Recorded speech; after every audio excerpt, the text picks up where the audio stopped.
नमस्कार, बहुत बहुत स्वागत है आपका आयुर्वेद पर आधारित हमारे इस बेहद खास कार्यक्रम स्वस्थ विचार में। मैं हूं आपके साथ आपका साथी विकास। दर्शकों, स्वस्थ विचार कार्यक्रम एकमात्र ऐसा कार्यक्रम है जिसके माध्यम से आपको तमाम ऐसी जानकारी दी जाती है जो आपके लिए बहुत ही ज़्यादा उपयोगी है। यानी हम अपने स्वास्थ्य का ख्याल कैसे कर सकते हैं, तंदुरुस्ती की रक्षा हम कैसे कर सकते हैं, अपने आप को रोगों से मुक्त कैसे रख सकते हैं, वो सारी जानकारी आपको इस कार्यक्रम के माध्यम से मिलती है। क्योंकि हमारे इस कार्यक्रम का मुख्य उद्देश्य यही है कि आप सभी लोग रोगों से मुक्त रहें, हर एक व्यक्ति रोग मुक्त रहे ताकि अपने जीवन को वो बहुत अच्छे और सरल तरीके से यापन कर सके। इसमें बहुत ज़्यादा आपको जद्दोजहद नहीं करनी है, केवल छोटे छोटे कुछ बदलाव अपनी दिनचर्या में लाना है। और यदि किसी प्रकार की कोई समस्या हो जाती है तो आपको जो उपचार इन कार्यक्रमों में बताए जाते हैं उनके माध्यम से आप अपने आप को स्वस्थ और तंदुरुस्त कर सकते हैं। और इन सभी विषयों में हमारा मार्गदर्शन करते हैं जाने माने आयुर्वेद के ज्ञाता, गायत्री सिद्ध पंडित श्री लक्ष्मण दास रतन भारद्वाज जी। चलिए सबसे पहले गुरु जी का स्वागत करेंगे, कार्यक्रम की शुरुआत करेंगे। गुरु जी बहुत बहुत स्वागत है, नमस्कार। दर्शकों, ये कार्यक्रम आपके लिए है और हम चाहते हैं कि आप इस कार्यक्रम का हिस्सा बने। यदि आपके साथ किसी प्रकार का रोग है, कोई भी शारीरिक कष्ट है, सीधे तौर पर आप इस कार्यक्रम से जुड़ सकते हैं। फ़ोन उठाएं, हमें कॉल करें या आप हमें व्हाट्सएप के ज़रिए संदेश भेज सकते हैं। व्हाट्सएप मैसेज में अपना नाम, उम्र, कहाँ से बात कर रहे हैं और वो पूरा स्थान जहाँ से आप बात कर रहे हैं वो लिखकर भेजें। पूरा सवाल हमें भेजिए लिखकर, ताकि आपका सवाल लिया जा सके, आपको मार्गदर्शन प्राप्त हो सके। और जब भी आप इस कार्यक्रम को देखने बैठें तो कॉपी और पेन लेकर ज़रूर बैठा करें। चलिए शुरू करते हैं अपने नए विषय पर चर्चा। गुरु जी, आज के इस अंक में हम बात करने जा रहे हैं खून को लेकर। अक्सर चोट लग जाती है, कहीं कट जाता है किसी दुर्घटनावश, तो देखा जाता है कुछ विशेष व्यक्तियों में इस तरीके की एक सिम्टम्स देखे जाते हैं, खून रुकता नहीं है। कट गया या चोट लग गई या कैसे भी खून एक बार निकलना शुरू हुआ तो वो धार की तरह वो बहता ही है, वो रुकता जल्दी से नहीं है। तो ऐसे में, क्योंकि यदि खून नहीं रुकता है तो वो जानलेवा भी हो सकता है, तो ऐसे में क्या ये एक शरीर की कोई छोटी कोई खराबी है या कोई बड़ा रोग का संकेत है? आखिर किस दृष्टि से आप इसे देखते हैं? देखिए, जब हम गलत खान पान करते हैं तो जैसे दूध में थोड़ी सी खटाई पड़ने के बाद दूध फट जाता है, ऐसे खून भी फटता है जी। और फिर जहाँ से वो खून फटा हुआ कहीं खरोंच लग गई तो जैसे बारिश होने के बाद पहाड़ों से पानी रिसता है, ऐसे खून रिसना शुरू हो जाता है। ये रुकता नहीं है जी। यहाँ तक कि डॉक्टर भी काफ़ी इसका उपचार कर चुके हैं, परंतु कामयाब नहीं हुए। अब स्वस्थ विचार में तो जड़ी बूटियों से किया जाता है इलाज, इसमें तो कोई केमिकल नहीं लगाया जाता, कोई आर्टिफिशियल प्रयोग नहीं किया जाता। दूध को गाय का या बकरी का होना चाहिए, दूसरा नहीं। उबाली दे के ठंडा कर ले, अब उसके अंदर कपड़ा भिगो करके जहाँ से खून बह रहा है वहाँ पे उसको कपड़े को बांध दे और थोड़ी धार दूध के ऊपर लगाते रहें। तो जैसे नदी में बांध बांध के गेट बंद कर देते, ऐसे खून बंद हो जाता है। और पीने के लिए जो दूध देना है, जैसे 200 ग्राम दूध है तो 1 लीटर इसमें पानी मिलाओ पहले। अब इस दूध को इतनी धीमी आंच से उबालें कि सिर्फ 200 ग्राम दूध रहे, पानी सूख जाए। अब इस दूध को जब 15 से 18 डिग्री गर्म रह जाए तो ऐसे पीना है, सिप सिप करके, कि 200 ग्राम पीने में आपको आधा घंटा लग जाए। तो अंदर से जो खून आपका निकल चुका था उसकी कमी को पूरा करने के लिए और खून के अंदर जो फैक्शन आ चुका है उसको शुद्ध करने के लिए दूध से बढ़ के संसार में दूसरी कोई वस्तु नहीं है। अब इसमें पीपल के पेड़ का दूध या बड़ के पेड़ का दूध, यदि आपके पास दूध नहीं है तो उसमें भी कपड़ा भिगो करके और जहाँ से खून रिस रहा है या कट लगा है वहाँ पे उस कपड़े को बांध दें, तो वहाँ से भी खून ऐसे ही बंद होगा जैसे आप गाय या बकरी के दूध से बंद करते हैं। अब एक हमारा हिंदू धर्म का, सनातन धर्म में एक बड़ी प्रश्नता है कि पीपल के पेड़ को और बड़ के पेड़ को हम पानी क्यों देते हैं। देखिए, बड़ का पेड़ का और पीपल के पेड़ का, गुलर के पेड़ के दूध की तकसीर जो है ऐसे गर्म है, परंतु जब हम इससे पानी चढ़ाते हैं तो दूध की तकसीर ठंडी हो जाती है। और हमेशा ठंडी चीज़ आपको लाभ करेगी, ज़्यादा गर्म चीज़ लाभ नहीं करेगी, जो आप किसी भी चीज़ को रोकने में कार्य करते हैं। उदाहरण के तौर पे आप गिर गए और आपके चोट लगने से टांग की या हाथ की कोई भी हड्डी टूट गई।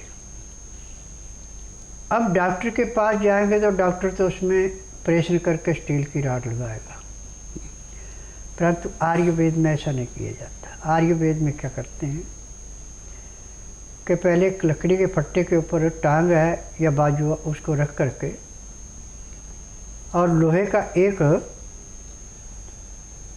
कुंडा बनाया जाता है जो नीचे से पकड़ने का हो, ऊपर से वो गुलाई में आ जाता है। उससे उस जगह को आराम आराम से प्रेस किया जाता है। जब वो हड्डी अपनी जगह प्रेस हो जाती है तो उसके ऊपर रुई या कपड़ा भिगो करके बड़ के दूध में या पीपल के दूध में भिगो करके और उसके ऊपर रख दिया जाता है। ऊपर से डॉक्टर वाली रुई लगा के और उसमें बेल के पेड़ की टहनियों को काट के, जैसे आपके ज्योमेट्री बॉक्स में फुट्टा होता है, ऐसे छोटी छोटी पतली फांके बना के उसके ऊपर रख के और खाकी रंग की सेलो टेप से उसको कस के बांध देते हैं।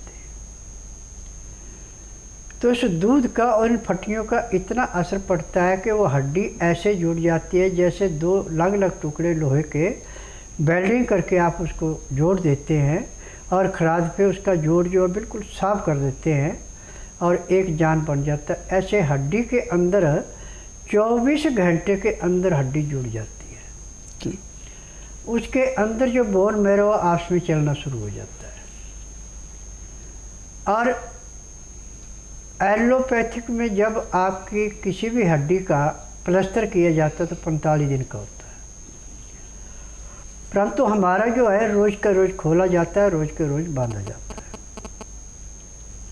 टाइम फिक्स कर लिया जाता है कि इस टाइम खोलनी है, तो पेट से दूध लाके और उसके अंदर कपड़ा भिगो के पहले वाले को उतार के और गर्म पानी से सिकाई करके उसको साफ़ कर देते हैं और दोबारा दूसरे दूध की पट्टी लपेट के ऊपर रुई रख के फिर दोबारा वही फटियाँ जो आपने पहले लगा रखी उनको रख के वैसे ही बांध देते हैं जैसे पहले बांधी थी। तो दर्द तक आपका पहले दिन ख़त्म हो गया। अब इसमें सूजन नहीं आएगी और हड्डी आपकी इतनी मजबूत हो जाएगी कि 15 दिन के बाद आप उस हाथ से वजन उठाना शुरू कर देंगे। सब अंगों के बीमारियों के डॉक्टर अलग अलग हैं, परंतु स्वास्थ्य विचार एकमात्र आश्रम ऐसा है कि जिसमें ना तो रोगी को बताना पड़ता मुंह से कि मुझे तकलीफ़ है, ना कागज पत्तर लाना पड़ता है। सिर्फ यहाँ का नियम है कि बुधवार की मैं छुट्टी रखता हूँ, गुरुवार से लेकर मंगलवार तक नाड़ी परीक्षण करता हूँ। जिस दिन नाड़ी परीक्षण के लिए आना उस दिन रात्रि 10 बजे तक खा पी के दातन कूड़ा करके बड़ी इलायची मुंह में रख के चूसते रहें। सुबह 9 से 10 के अंदर अपना नामकरण कराएं। 10 से 12 में नाड़ी परीक्षण करता हूँ। नाड़ी परीक्षण में पैर के तलुए से सिर के बाल तक की MRI, CT scan, X-ray, ultrasound, ECG, sonography सब कुछ 5 सेकंड में हो जाते हैं। फिर उसके अनुसार उसको दवाइयाँ लिख दी जाती हैं और उसको रोगी को बता दिया जाता है कि बाहर परहेज लिखे, परहेज पढ़ लो। यदि परहेज कर सकते तो दवाई लो, यदि परहेज नहीं कर सकते दवाई मत लो। परहेज करेंगे तो स्वास्थ्य विचार की दवाइयाँ अमृत के समान है और परहेज नहीं करेंगे तो मिट्टी के समान है। मेरा नाम राजेश कुमार है और मैं कालका जी दिल्ली से आया हूँ। जब मैं मेडिकल सबसे हॉस्पिटल गया था या दूसरे प्राइवेट, तो उन्होंने मेरे को डायलिसिस के लिए एडवाइस दिया था, लेकिन मेरे को डायलिसिस नहीं कराना था। और बड़े भैया ने मुझे बताया कि बाबा जी हैं यहाँ पे, तो मैंने कहा कि पहले मैं वहाँ जाऊँगा, उसके बाद फिर कुछ और डिसीजन होगा। उसके बाद ये मेरा चौथा राउंड है नब्ज़ दिखाने का, और फर्स्ट डे से अगर आप विश्वास करें तो 15 to 20% मेरे को एक्यूप्रेशर से इन्होंने मेरे को चलने लायक बनाया। पहले मैं 10 कदम नहीं चल पाता था क्योंकि ब्रीदिंग नहीं आती थी मेरे को। अभी क्या है कि मैं कम से कम 100 मीटर चल लेता हूँ और ब्रीदिंग में ले रहा हूँ। और मुझे पूरा विश्वास है कि अगर मैं कोऑपरेट करूँगा बाबा जी के इलाज के साथ, क्योंकि इनके साथ साथ मुझे भी इनके साथ चलना है, तो मैं बिल्कुल परफेक्ट हो जाऊँगा। मैं दिल्ली से आया हूँ। मेरे 4 साल पहले कंपाउंड फ्रैक्चर हो गया था। जो कंपाउंड फ्रैक्चर होने के बाद उसके बाद 2 साल के बाद फिर से मेरे अंदर प्रॉब्लम आनी शुरू हो गई। फिर से दोबारा ऑपरेशन कराया, उसके बाद फिर से 6 महीने तक फिर ठीक रहा, लेकिन फिर भी इसके अंदर कुछ ना कुछ सूजन या दर्द रहने लग गया। फिर इसी वक्त मेरे फादर ने टीवी पे देखा और फिर मैं टीवी के द्वारा इस जगह पे आया। इस जगह पे आते ही फिर मैंने अपना इधर बाबा को दिखाया, उन्होंने मेरी नब्ज़ देखी, अपना दवाइयाँ लिख के दी और 15 दिन तक मेरे पट्टी की टांग की। और उन्हीं 15 दिन के अंदर मेरे को इतना आराम आ गया कि मेरे अंदर जितनी भी दर्द और सूजन जो टांग में थी वो पूरी ख़त्म हो गई। अभी काफ़ी आराम और काफ़ी अच्छा महसूस होता। फिलहाल दर्शक हैं हमारे साथ लाइन पर, आइए उनसे बात करते हैं और जानते हैं उनकी क्या है समस्या। हेलो। हेलो जी नमस्कार। नमस्कार सर। जी क्या जी क्या नाम है आपका? चंदन। चंदन जी कहाँ से बात कर रहे हैं आप? बिहार से, पूर्णिया जिला से। जी अपना सवाल पूछें, गुरुजी सुन रहे हैं आपको। गुरुजी प्रणाम। क्या नमस्कार बेटा। गुरुजी मेरा 2 सवाल है। बताइए। एक सवाल है कि जैसे 3 साल की लड़की है, वो कुछ खाती पीती नहीं है, उसका चेहरा जो है नहीं लगता है। ठीक है। बहुत कम खाना खाती पीती है और चेहरा जो है नहीं लगता है उसका। जी। उसका कोई उपचार बताइए गुरुजी। और दूसरा सवाल भी पूछिए। दूसरा सवाल ये है गुरुजी कि जैसे महिला को गर्भ रुकने के दौरान जो है, जैसे 3-4 महीने का गर्भ रुक जाता है जी, उसके बाद उसके पेट में जो है जैसे पानी नहीं खोलता है, ऐसे खोलने टाइप का होता है, पानी खोलता है जैसे गर्म हो जाता है, खोलता है उसका। जी। देखो बेटा, ये है गलत खान पान की सज़ा। और लड़कियों कुछ खा पी नहीं रही है। यदि आप बुधवार छोड़कर गुरुवार से लेकर मंगलवार के बीच में मेरे आश्रम में लाते हैं और उसका नाड़ी परीक्षण किया जाएगा, नाड़ी परीक्षण में जो उसके शरीर में कमी पाई जाएगी दवाइयाँ दी जाएंगी। यही दवाइयाँ आप नियम से खिलाएंगे, परहेज करेंगे तो 15 दिन में वो खाना पीना शुरू कर देगी। और जो पेट में औरत को बताया कि पानी जैसा खोलता है, ये भी नाड़ी परीक्षण से पता लगेगा बीमारी क्या है। क्योंकि बीमारी एक नहीं होती है, अनेक बीमारियाँ होती हैं। परंतु मैं नाड़ी वैद्य हूँ, मुझे नाड़ी का ज्ञान है। जो MRI, CT scan, X-ray, ultrasound, ECG, sonography नहीं पकड़ सकती है, उसको मैं 5 सेकंड में नब्ज पकड़ के बता दूंगा कि इसके इस अंग में ये नुक्स है और इतना पुराना है, ये इसका उपचार है और ये परहेज है। परहेज कर सके तो दवाई ले, वो आराम मिल जाएगा। परहेज नहीं करें तो दवाई नहीं देते।